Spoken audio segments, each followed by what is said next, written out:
Okay, folks, we're looking at the diplomacy of progressive presidents. We are setting the stage for U.S. involvement in World War I. Here's the editorial cartoon of Uncle Sam fishing for new territories. We got Cuba, we got the Philippines, we got Hawaii. We're going to try to get more. So, becoming a world power, the United States had been reluctant to join the world. Our focus has been on Europe, and the one thing that Europe does a lot is go to war. England and France go to war with each other, and they have their own European allies. And so George Washington warned us in his farewell address just to avoid that stuff. Once you pick a side, you are always going to be at war. So, for the most part, we've had a small navy. We've dealt with our own borders. We did go into Mexico, but that's been the extent of our foreign entanglements. Until the Spanish-American War, in part because we're looking for that second coaling station to make it to China. Well, here's the big three: Teddy Roosevelt, William Howard Taft, and Woodrow Wilson. Look at this editorial cartoon, Uncle Sam, and, well, we got the Philippines, Puerto Rico, Cuba, and Hawaii. Interesting that Hawaii is being shown here to be African-American. So, they're children, thus suggesting that these countries or territories are developing, and they all want Uncle Sam's attention, don't they? I mean, Cuba is crawling up his pants, Puerto Rico's pulling his hair, the Philippines appears to be crying and reaching out to Uncle Sam, and there's Hawaii yanking on the tablecloth, putting everything down. You know what kids do when they want to get your attention? They do bad stuff, like pull the tablecloth down. The other night, my son was upset that he had to go to bed. He started a new gymnastics program and was super excited and wanted to stay up and do more gymnastics stuff in the house. And we said, man, no, it's bedtime, let's go. We have a routine, we have rituals, we go to the bathroom and brush our teeth and read some books and say goodnight and have some water and bingo bang bongo, and he's still up and you tell him no. And what does he do? He walks out of his bedroom naked. He says, look what I done. Oh, we go back, and for some reason he took all his clothes off and he urinated on the floor. He wanted to get our attention. He got it. So, but look who Uncle Sam is focusing on. He's on the Philippines. That's who he's looking at. Everybody else is kind of an annoyance, but it's the Philippines that he's focused on. Once again, Philippines were important for that second coaling station so we can trade with China. Well, we have Roosevelt, the big stick diplomacy. Well, according to many historians, Teddy Roosevelt really reshaped the presidency by expanding the power of the president in foreign policy.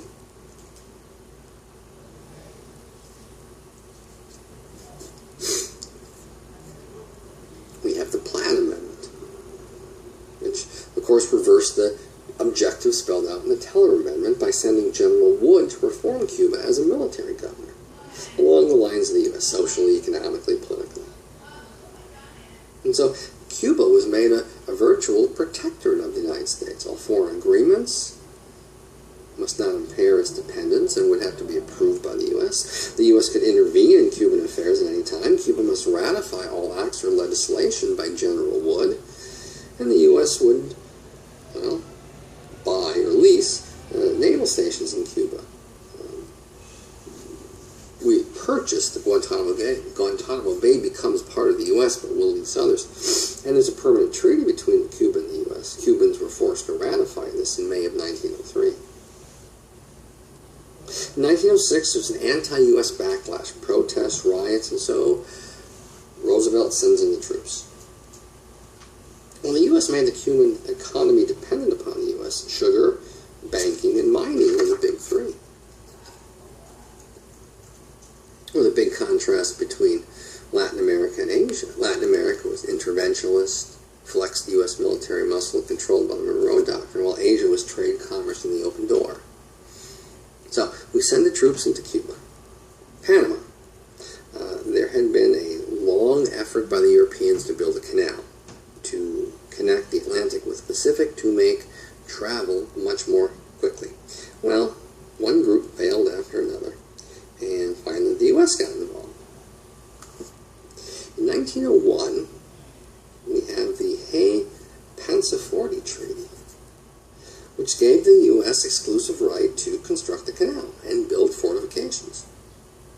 And so, in 1903, the U.S. began negotiating with Colombia. You see, Panama belonged to Colombia. Panama was the northern tier of Colombia. Well, the Colombians turned it down because they wanted more money. So, our plan B is Teddy Roosevelt gets the Panamanian leaders to initiate a revolt. November 11th, 1903. That very next day, U.S. warships which were posted off the coast, blocked Colombia's route to Panama at Colon, and Teddy Roosevelt recognizes the independence of Panama. And the first thing the Panamanian government does is ratify the treaty, allowing the U.S. to build and control the Panama Canal. The cost to us was a $10 million down payment and a $250,000 a year rent. Now, the Canal Zone turned out to be 10 miles, 5 miles on either side, which granted sovereignty to the U.S.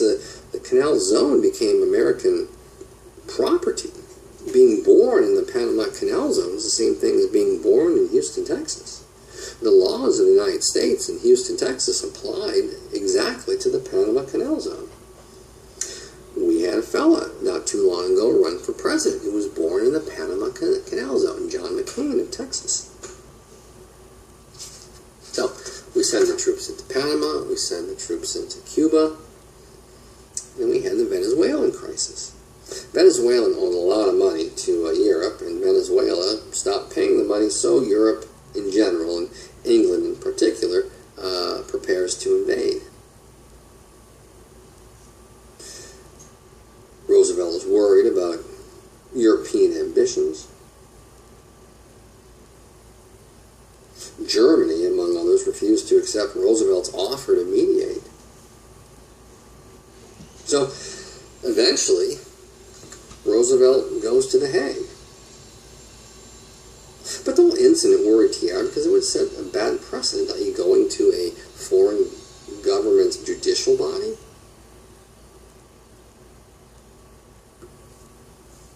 So, Roosevelt eventually capitulated and simply got the Venezuelan people to write big fat checks to their European lenders. So, we send troops into Cuba and Panama, but not in Venezuela. That's the lesson that Roosevelt learned, is you can get things done a lot quicker when you send in the troops. So, the Dominican Republic has a revolt. They are heavily indebted to European powers. Roosevelt doesn't want to go through the Venezuelan crisis again, so he just sends in the troops. And the U.S. government controls the banks, the ports, all aspects of money-making in the Dominican Republic.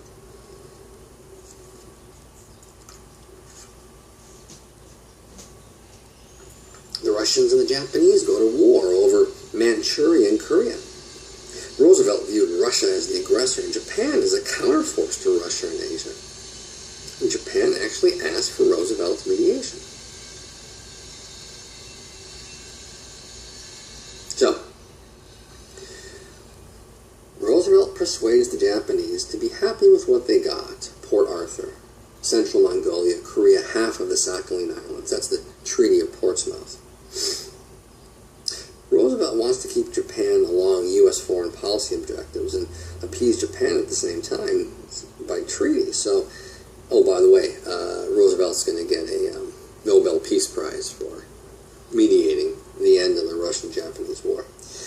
In 1905, we have the Taft-Katsura Memorandum. The Taft-Katsura Memorandum is the U.S. acknowledgement that Japan controls Korea. And Japan denounces their intentions on the Philippines. So, the U.S. says, Japan, you have Korea, and Japan says, U.S., you have the Philippines. Yay! Yay, one step away from World War II. Then we have the Taft-Katsura Memorandum in 1905. Oh, which I just talked about. The San Francisco school segregation. The Board of Education in San Francisco decided to segregate the Asian students, meaning Japanese, from the general student population. TR told the Japanese government that the U.S. would handle it. Japan wouldn't interfere in internal U.S. affairs. On the other hand, TR summoned the mayor and San Francisco Board of Education to D.C. and got them to rescind segregation in exchange for a gentleman's agreement between the U.S. and Japan. The gentleman's agreement with this: Japan would no longer issue passports to Japanese who wanted to come to the U.S. to work, effectively terminating Japanese immigration to the U.S. And the National Origins Act in 1924 banned Japanese immigration at all. So, finally we have the Root-Takahira Agreement of 1908. Now this was to shore up U.S.-Japanese relations after that problem with the segregation in San Francisco schools. Okay, the Root-Takahira Agreement talked about the status quo in the Pacific. The U.S. would recognize Japan's sphere of influence, which now include Korea, Manchuria, Northern China, and Taiwan. And Japan recognizes the U.S. sphere of influence to include the Philippines, all the islands of Hawaii, and throughout the South Pacific. And we have the open door policy in China. The U.S. compelled Japan to embrace the open door in China and allow the U.S. to begin trading. And Japan said, sure.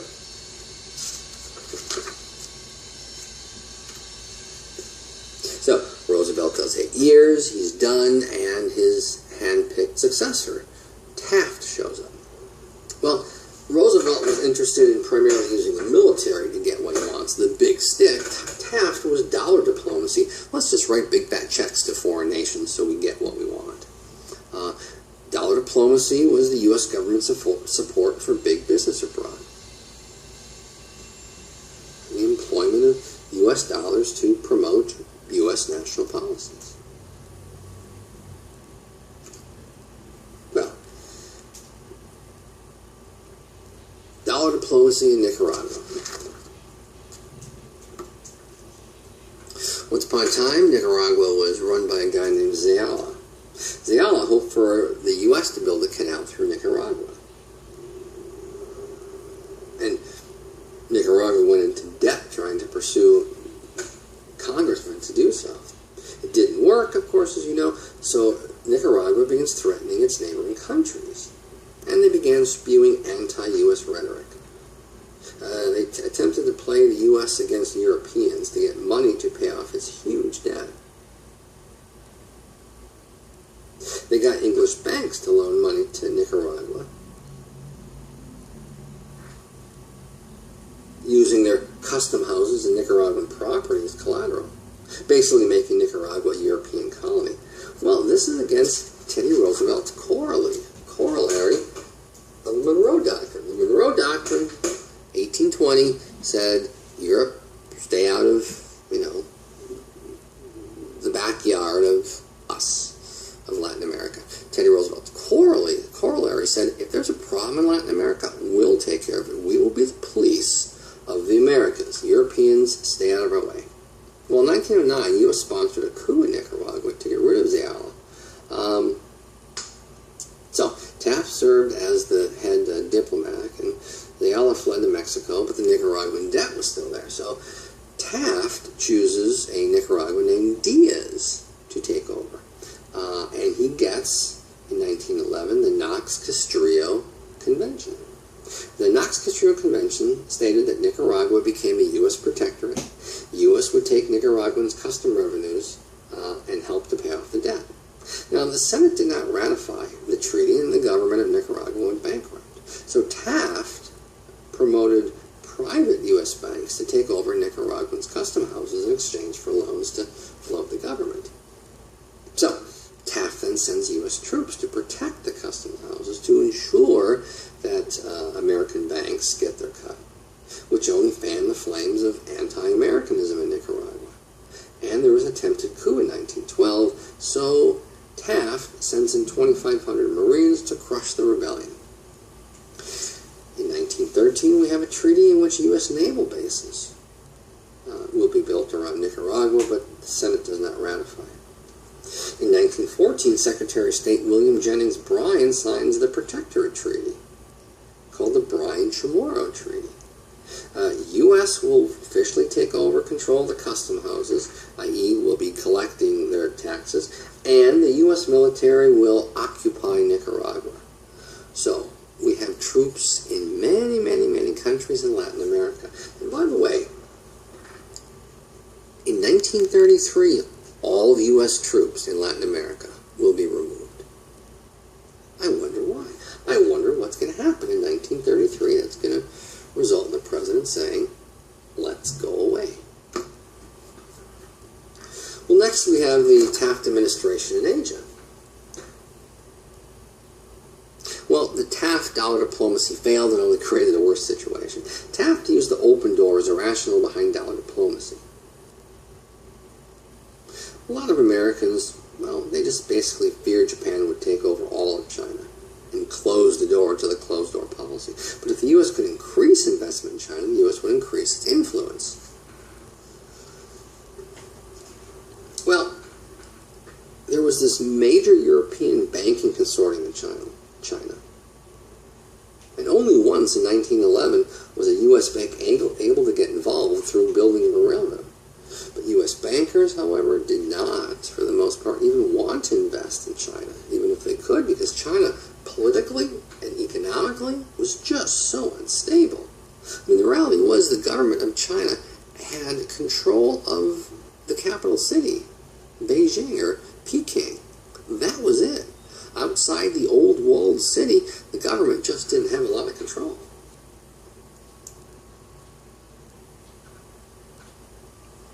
Well, we had the Manchurian Railroad. Knox and others wanted to get rid of the Japanese and Russian influence in China. So they went to Europeans, creating a huge bank consortium to loan money to China to pay off the debts with Russia and Japan. And then the U.S. and Europeans would control Chinese railroads, but it never happened. What it did do is increase the antagonism by forcing Russia and Japan to work together to prevent the U.S. and Europeans from taking over their railroads. Russia and Japan signed a series of friendly treaties, one in 1916, creating a secret military alliance in Asia, destroying Teddy Roosevelt's accomplishments and maintaining the balance of power. Way to go, Taft. And then we have Woodrow Wilson, whose diplomacy is known as moral or ideal. A lot of historians like to compare Wilson's foreign policy with Roosevelt, Franklin Delano Roosevelt's foreign policy. Wilson was an idealist. Wilson saw the world as the world should be. Wilson expected countries to act how they should act, and how they should act is how the United States acts. That countries should be Protestant and democratic and capitalistic. That those are the best three situations for any country. And so Wilson is going to work to get the world to reflect us. FDR was a realist. He accepted the world the way it is and didn't care if you were a brutal, evil dictator who crushed your people. If you're pro-American, we'll bring you into the family. So Wilson actually believed that he was on a mission to extend American democracy and American cultural and American religious ideas around the world. He even called it a crusade. President George W. Bush called the U.S. invasion of Afghanistan in 2001 a crusade. And the Crusades weren't necessarily the best, happiest period in European Christian history. And so Bush's handlers told him, stop calling it a crusade. Take my Western Civ class. We'll talk about that then.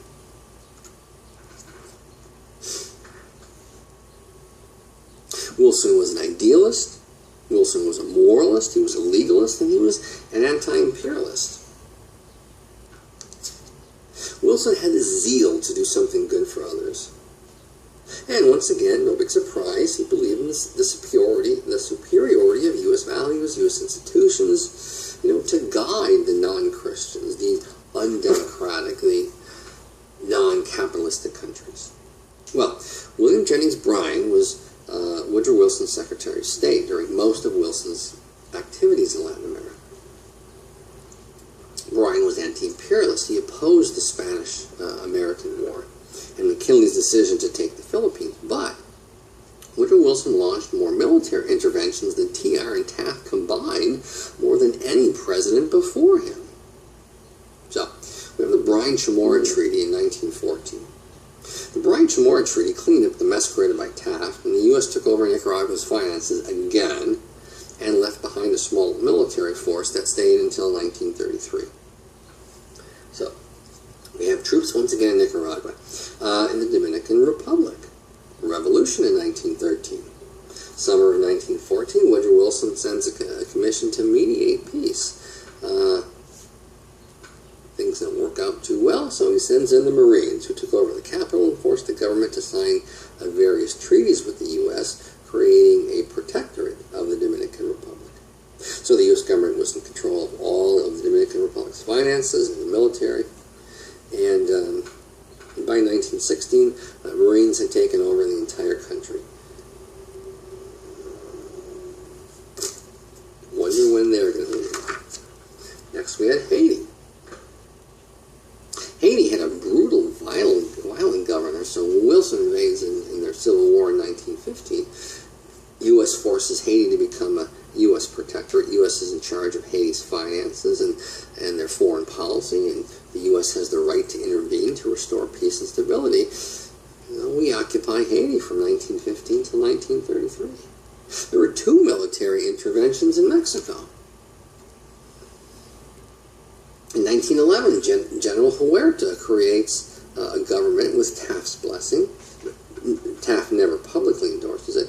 Wilson had no intention to recognize Huerta. Wilson proposed free and fair elections and free and fair trade. Huerta didn't support that, so Wilson sends a couple of warships to Tampico. 7 sailors will be arrested, eventually released. A German ship is en route to Mexico with weapons for Huerta. So Woodrow Wilson sends some of the Atlantic Fleet to take the city of Veracruz by force. Huerta eventually resigns. And a guy named Carranza emerges as a pro-constitutional democratic leader. In 1915, Woodrow Wilson acknowledges Carranza's regime. But then there's a guy up north named Pancho Villa who launched assaults along the U.S.-Mexican border. And the U.S. troops went there and captured and executed many of Pancho Villa's supporters. Well, the assaults continued, and in 1915, Pancho Villa's group crossed into Columbus, New Mexico, and killed 19 Americans. The town was burned to the ground. So Wilson tells General Pershing to capture Villa. So the U.S. has an agreement with Carranza, and Carranza would allow the U.S. troops to chase down Villa. No more than 6,000 combat troops.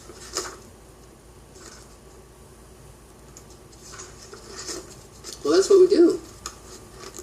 We have federal troops in just about every single Spanish-speaking and Haiti French-speaking country. Certainly in Central America and the Caribbean. And we're in Mexico.